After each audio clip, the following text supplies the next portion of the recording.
This is a rendition of a engine start setup for a push-pull engine kill button.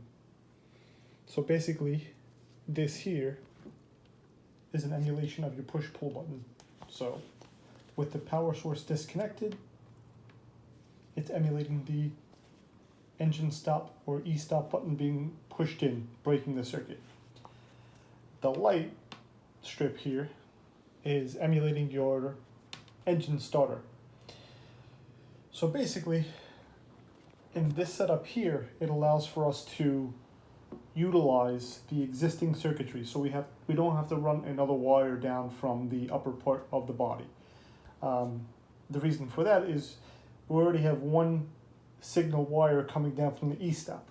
So if we isolate that signal wire and we send it to a relay, we can then invert the relay and cause it to send power to this box when the engine kill is disengaged. Now what will happen is the engine kill gets disengaged, or in this instance we're supplying power, which is going to emulate the disengagement of the e-stop. So you supply your power here. I'm going to insert my 12-volt source, and the light lights up.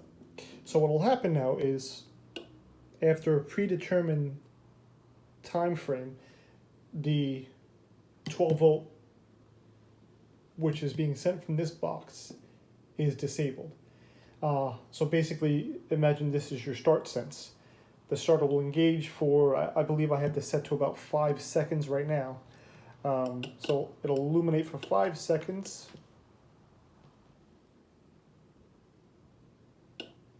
Which is about the time it takes to restart a vehicle.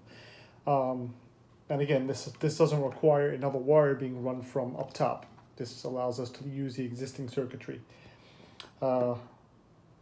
We are going to also look into adding a push button for the engine start, but we need to determine if there is an existing wire up top that can be repurposed for the sense of an engine restart.